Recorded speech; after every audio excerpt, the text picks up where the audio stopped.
How are you guys? Welcome to Yacht Yak again. Never better. Yeah? And you know my mate Edwin here. Absolutely. How was today's race? Were you happy with that? The Lighties performance, you know? Up against Sanya, an old boat.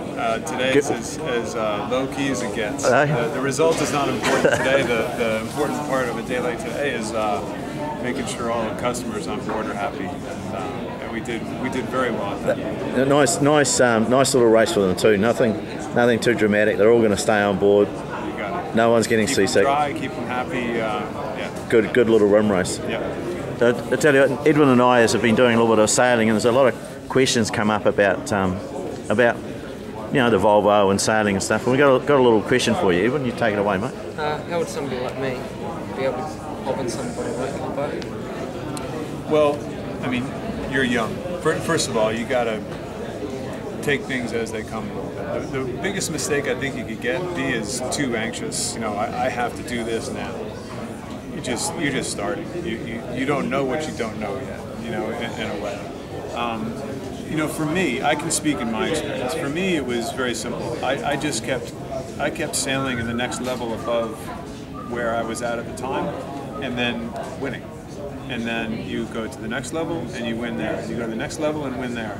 And A, people take notice, and B, you get better. You have to get better because you have to keep winning at the next level until you get to the top, and all of a sudden you're being called to run a Volvo campaign or an America's Cup campaign.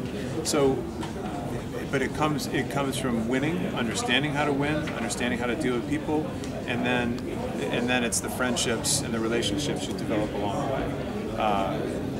You can't, you know, to do this program here, I had thousands of resumes sent, and quite frankly, you're just not going to take somebody off of a resume ever. You're going to take a friend, or a friend of a friend, or somebody who you know.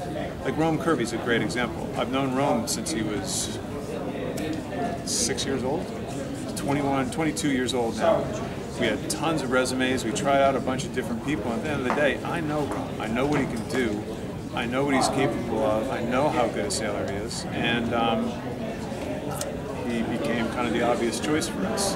He had won at a whole bunch of different levels. He had excelled at a bunch of different levels. I knew his work ethic was crazy, through the roof.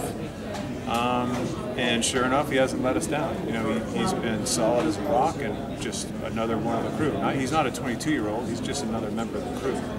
So as you win, you develop relationships, and those relationships will come back and they will serve you very well down the road. You know, just a crazy article in a newspaper about what you've done. You know, you never know who's reading that article, and all of a sudden Grant Dalton's reading it, or Chris Nicholson, or Stu Bannatyne, and hey, let's try this kid out. You just never know. So you just have to stay on the water, keep winning, keep raising your level. Don't be content at a certain level. Keep raising your level to the next higher level, and then go win there.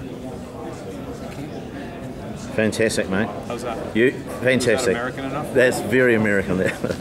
That was so American, it was stunning. I'll take that as a compliment. Well, maybe? it's the right answer, isn't it?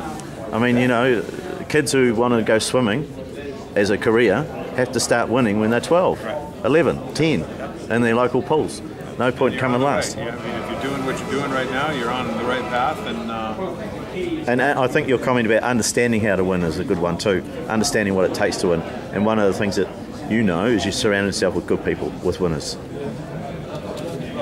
1 + 1 = 2. Pity about your mast, mate. We're all feeling for you. And again, when you fell into that hole in that start of this race, it was just shocking to watch.